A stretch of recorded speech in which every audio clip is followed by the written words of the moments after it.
నీ దృష్టిలో ఏంటంటే భార్య పిల్లలకి తిండి పెట్టి షెల్టర్ ఇస్తే చాలు, మీ ఆవిడ గయ్యాళ గంప కాదు, కేసులు వేసే టైప్ కాదు, నిన్ను వదలదు, అందుకని నువ్వు ఎక్కడికి వెళ్ళి సోషల్ సర్వీసులు చేసుకొని వచ్చినా ఊరుకుంటది అని నీ ఇది.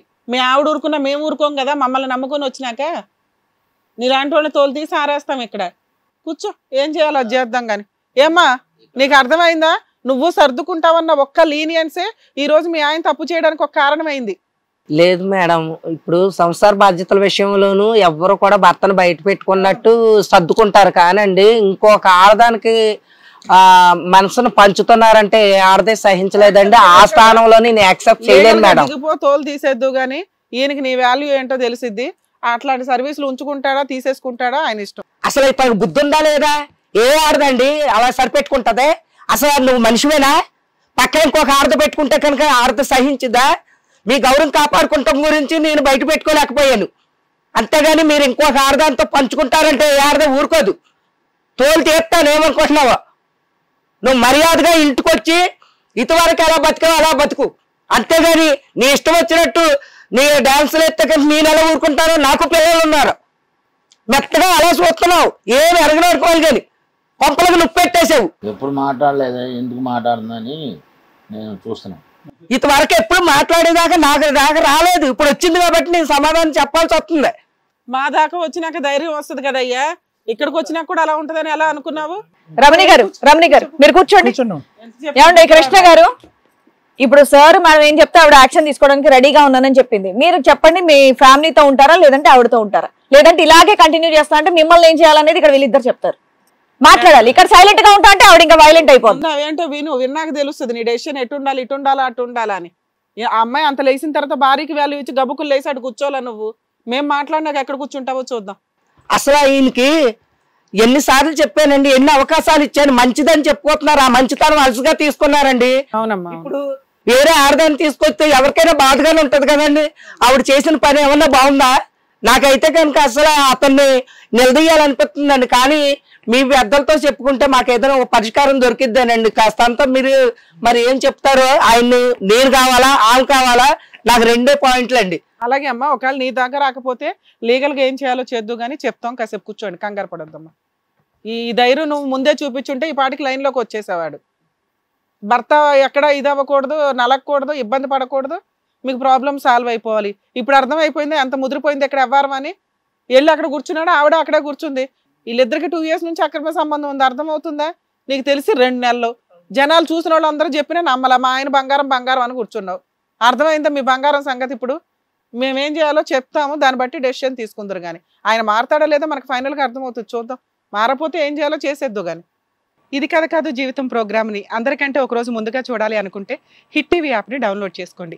ఇందులో మీరు మెచ్చే మీకు నచ్చే కంటెంట్ సిద్ధంగా ఉంది. సార్ మేడం, ఇప్పుడు ఇక్కడ రమణి గారి పొజిషను ఎలా ఉంది అంటే, సహజంగా ఏంటంటే ఆడవాళ్ళు మరి ఇది మన బయటకు చెప్తే కనుక గుట్టు రట్టు అవుతుందేమో, ఇంట్లో ఒక ఆడపిల్ల ఉంది, ఒక అబ్బాయి ఉన్నారు, పరువు పోతుంది, భర్త పరువు తీసుకు అంటే ఈవిడ అప్పుడే తిరుగుబాటు చేస్తుంటే కనుక ఇప్పుడు ఈ తరహాలో ఇక్కడ ఎలా అయితే మాట్లాడిందో కృష్ణ గారితో వివరించిన శైలి అప్పుడే చేస్తుంటే బాగుంటుంది అనుకో.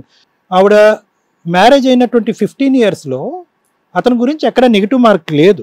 ఒకటైతే ఏమని చెప్పిందంటే, నేను ఎంక్వైరీ చేయలేదు కాబట్టి తెలియదేమోనండి అంటే కనుక తెలియకుండా ఉండవు. అంతకాలం నడిచేటటువంటి కథలు ఎంత సీక్రెట్గా ఎంత చాకచక్యంగా చేసినా కూడా తెలియకుండా ఉండవు. అంటే ఏంటంటే ఎక్కడో భర్త గురించి ఒక బలమైనటువంటి భరోసా ఉంది. కష్టపడేటటువంటి వ్యక్తి, నేను కూడా సమానంగా కష్టపడుతున్నాం, పిల్లల్ని చూసుకుంటున్నాం, భర్త అయితే తప్పు చేయడు. కాబట్టి ఎప్పటి నుంచో పక్కింట్లో ఉండేటటువంటి వాళ్ళు వచ్చి నీ భర్త ఈ తప్పు చేస్తున్నాడమ్మా అన్నా కూడా ఆవిడ నమ్మలేదు. ఇందాకటి నుంచి నేను ఆలోచిస్తున్నాను, ఏంటిది ఒక్కోసారి మంచితనం చేతకాంతనం అవుతుందా, ఇదేనా సందర్భం అని అనుకున్నాను నేను ఇందాక. ఈవిడ అంత ఇక్కడ కూర్చున్న దగ్గర నుంచి మీరిద్దరు రాకముందు చాలా నిదానంగా చాలా సాఫీగా చెప్తుంది. అంటే ఏంటంటే ఇక్కడికి వచ్చిన తర్వాత కూడా ఆవిడ ఒకటే ఆలోచిస్తుంది, భర్త నుంచి లత అనేటటువంటి వ్యక్తిని విముక్తి పొందించాలి, భర్త నాకు దక్కించుకోవాలనేటటువంటి ఆలోచన ప్రయత్నం ఎంత ఎక్కువ ఉందో ఇది బయటికి పాకూడదు. పాపం ఆవిడ ఏంటంటే ఇక్కడ 10 కెమెరాలు ఉన్నాయి అనేది కూడా మర్చిపోయి ఈరోజు చాలా సాఫ్ట్గా డీల్ చేసేసి జాగ్రత్తగా పువ్వుల్లో నా భర్తను పట్టుకుని వెళ్ళిపోదాం అనేటటువంటి ఆలోచన శైలిలో ఇక్కడ వరకు ఉంది.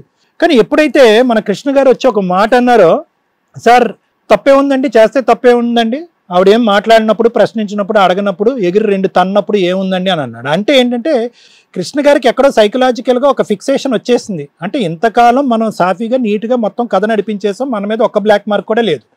కాబట్టి ఈరోజు నేను ఒక కథ మొదలుపెట్టిన తర్వాత ఆ మహాతల్లి ప్రభావమో లేదంటే ఇతని ప్రభావం నాకు తెలియదు, కానీ ఆవిడ యొక్క క్యారెక్టర్ అనాలిసిస్ చేయాలి అంటే కనుక ఆవిడ నోట్లోంచి ఒక్క పదం కూడా ఊడిపడట్లేదు. ఆవిడకి ఏదో భిన్నమైనటువంటి కౌన్సిలింగ్ ఒకటి ఇప్పిస్తే మంచిది. ఎవరి ప్రభావం మనకు తెలియదు, కానీ అతనిలో అయితే కనుక ఒక బలమైనటువంటి ఆలోచన పడింది రమణి. ఏంటంటే కనుక అన్నీ ఇప్పటి వరకు మనం సాఫీగానే చేసాం. మనం ఇది మొదలుపెట్టిన తర్వాత కొద్దిగా అనుమానాస్పదంగా సోషల్ సర్వీస్ అనుకుంటూ మొదలుపెట్టినటువంటి ఈ కార్యక్రమాన్ని కూడా నా భార్య ఖండించట్లేదు, మనల్ని ఫాలో చేయట్లేదు, మనల్ని చెక్ చేయట్లేదు.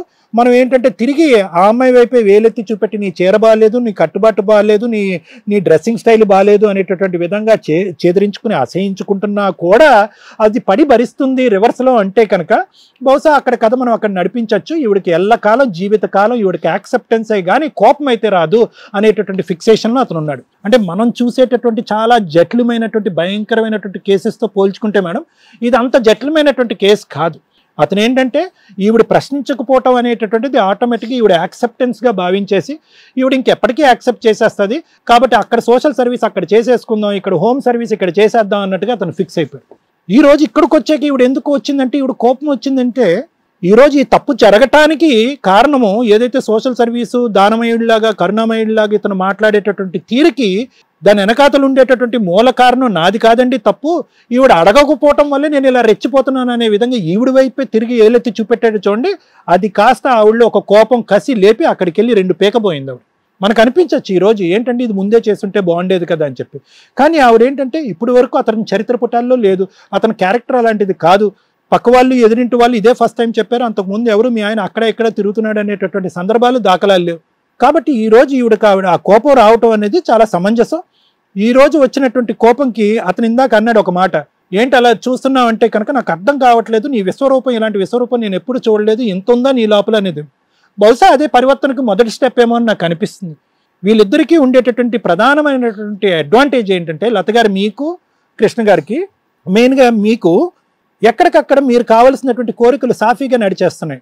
మీకు ఉండేటటువంటి బ్రహ్మాస్త్రం ఏంటంటే మౌనంగా మీరు యాక్షన్స్లో స్పీడ్గా ఉంటారు, మాటల్లో స్లోగా ఉంటారు. మీలాంటి స్త్రీలు చాలామంది ఉన్నారు, మగవాళ్ళు ఉన్నారు, స్త్రీలు ఉన్నారు.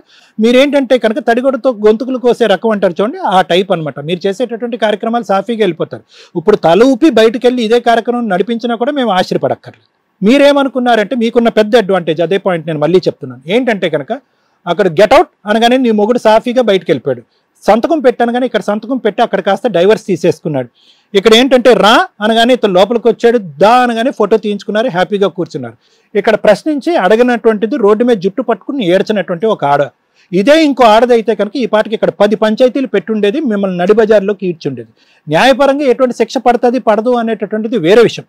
మీ పరువు అనేటటువంటిది ఏదైతే ఉందో మీకు మీరుగా తప్పులు చేసుకుంటూ పోతున్నా కూడా ఆవిడ వచ్చి టకటక నాక్ చేసింది మీ డోరు, మీరిద్దరూ వచ్చారు, ఫోటో కనిపించింది, ఏమీ చేయలే వెనక్కి వచ్చేసింది, మళ్ళీ కూర్చుంది అంతే.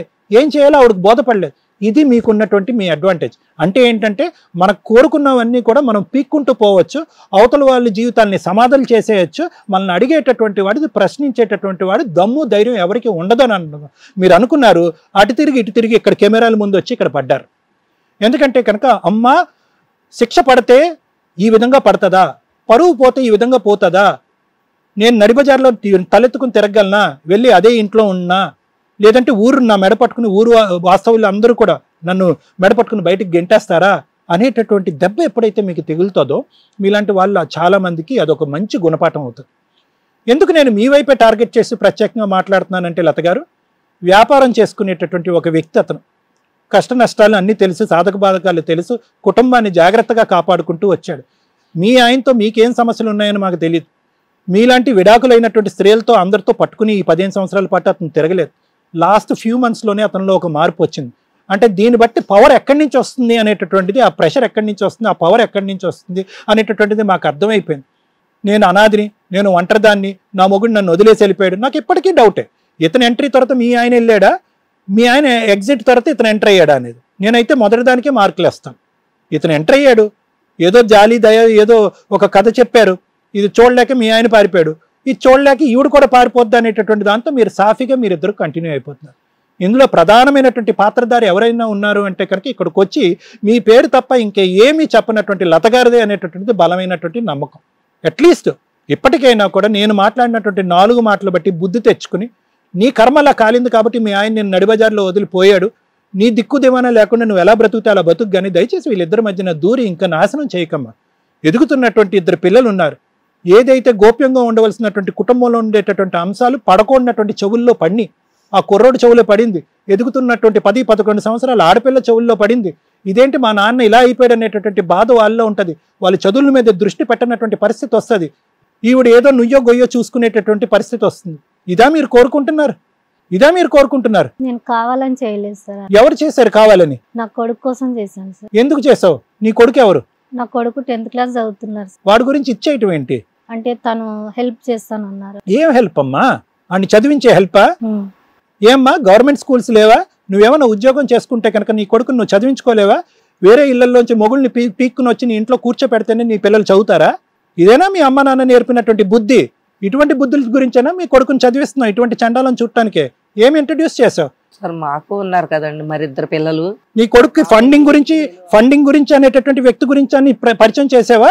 డాడీ నెంబర్ 2 అని పరిచయం చేసావా? ఇతన్ని ఏమని పరిచయం చేసావు? అది కూడా చెప్పాలి కదా. చదువు ఒకటి చెప్పేసి స్కూల్ ఫీజులు ఒకటి కట్టేస్తే సరిపోదు కదా. ఏమో తండ్రులు తీసుకురావాలంటే ఇలా తీసుకొచ్చేస్తారమ్మా పక్కింట్లోంచి? బుద్ధి ఉండాలి నీకు ఆ మాట అంటానికి. మేము తిట్టక్కర్లేదు. రేపొద్దున్న నీ కొడుకే క్యాండ్రించి నీ మీద ఉమ్మేస్తాడు. ఏంటమ్మా ఇలా పరిచయాలు చేసేవంటమ్మా ప్రత్యేకమైన మగాళ్ళని? నాకు చదువు లేకపోయినా రోడ్డు మీద పట్టుకుని అడుగు తిని ఉండేవాడిని, ఎందుకమ్మా ఈ తండ్రి నన్ను ఉండేవాడిని నీ కొడుకు అంటాడు. ఖచ్చితంగా అంటాడు కొడుకు. మేము చెప్పక్కర్లేదు. మీ కూతుర్లు కొడుకులే మీకు బుద్ధులు చెప్తారు. ఏ న్యాయస్థానం చెప్పకపోయినా కూడా ఇలాంటి అంశాల్లో మీ కొడుకులు కూతుర్లే మీ బుద్ధి చెప్తారు. సమాజం బుద్ధి చెప్తుంది. మీరు జబ్బు పడి ఒకరోజు మంచాన పడతారు చూడండి, ఆ అనారోగ్య సమస్య మీకు బుద్ధి చెప్తారు. ఇప్పుడు కాదు చెప్పేది. కృష్ణ గారు మీకు ఒకే ఒక మాట, నాకు ఇప్పటికీ మీ మీద ఒక నమ్మకం ఉంది. మీరు మంచి వ్యక్తి అనేటటువంటి ఆలోచన కూడా నాకు ఉంది. తెలుసో తెలియకో ఈ పిచ్చి పని చేశారు. ఏం మాట్లాడాలో తెలియక ఇక్కడికి వచ్చి కూర్చొని నాకు చాలా డబ్బులు ఉన్నాయండి, ఆస్తులు ఉన్నాయండి, జోబులో డబ్బులు ఎక్కువే, ఎక్కడ పెట్టుకోవాలో తెలియక అందరికీ పనిచేస్తున్నానని చెప్పి పిచ్చి కబుర్లు మాట్లాడారు ఇక్కడికి వచ్చి. అదంతా వేరే విషయం, తీసి పక్కన పెట్టండి. ఇది జీవితం. నీ పిల్లలు మిమ్మల్ని చూసి నేర్చుకుంటున్నారు. వాళ్ళు స్కూల్లో నేర్చుకునేటటువంటి బుద్ధుల కంటే ఇంట్లో నేర్చుకునేటటువంటి బుద్ధులు ప్రధానమైనటువంటివి. మీకేం చెడు బుద్ధులు లేవు. మీకు తాగుడు అటువంటి అలవాట్లు లేవు. పక్క స్త్రీలతో తిరిగే అలవాటు లేదు. ఆవిడ మీ మీద బిస్కెట్ ఇసిరింది, మీరు వెళ్ళి ఆ వల్ల పడ్డారు. ఎప్పటికైనా బుద్ధి తెచ్చుకోండి. ఇది అసలైనటువంటి విశ్వరూపం మీ భార్యది. ఈ విశ్వరూపం జీవితాంతం చూడాలనుకుంటున్నారా? పోలీస్ స్టేషన్లు కోర్టు గడపలు తిరగాలనుకుంటున్నారా? వద్దు కదా. ఎప్పటికైనా బుద్ధి తెచ్చుకుని సరిగ్గా బతకటం అనేది అలవాటు చేసుకోండి. Thank you sir. Hit TV app, ఇందులో short news, live news, entertainment shows, movies, digital magazines తో పాటు మీ జిల్లా వార్తలను కూడా ఫ్రీగా చూడొచ్చు. అంతేకాదు కేజీ నుంచి పీజీ వరకు విద్యార్థులకు స్కాలర్షిప్ కూడా అందిస్తున్నాం. ప్రతి వారం 10 మందికి లక్కీ డ్రా ద్వారా ఒక్కొక్కరికి 10,000 రూపాయలు అందిస్తున్నాం. ఇంకెందుకు ఆలస్యం, వెంటనే హిట్ టీవీ యాప్ ని డౌన్లోడ్ చేసుకుని ఫ్రీగా ఎంటర్టైన్మెంట్ పొందండి. Hit TV app. Hit TV app. Please download hit TV app. Hit TV app ని ఫ్రీగా డౌన్లోడ్ చేసుకుని ఎంజాయ్ చేయండి. మీకు నచ్చిన ఎంటర్టైన్మెంట్ కోసం హిట్ టీవీ యాప్ ని ఫ్రీగా డౌన్లోడ్ చేసుకుని ఎంజాయ్ చేయండి. హిట్ టీవీ యాప్ ని డౌన్లోడ్ చేసుకుని ఆస్వాదించండి, ఆశీర్వదించండి. ఇంతమంది సెలబ్రిటీలు హిట్ టీవీ యాప్ ని డౌన్లోడ్ చేసుకోండి అని చెప్తున్నారంటే ఎంత మంచి యాప్ ఆలోచించండి. అమెరికా అమెరికా అమెరికా అమెరికాలో చదవాలనుకునే వాళ్ళకి విశ్వసనీయమైన పేరు మన శౌర్య కన్సల్టెన్సీ. UK లో 1 year masters, UK లో 1 year masters, 2 years work permit up to 5 years visa. Contact Saurya Consultancy. Contact 89851 89851.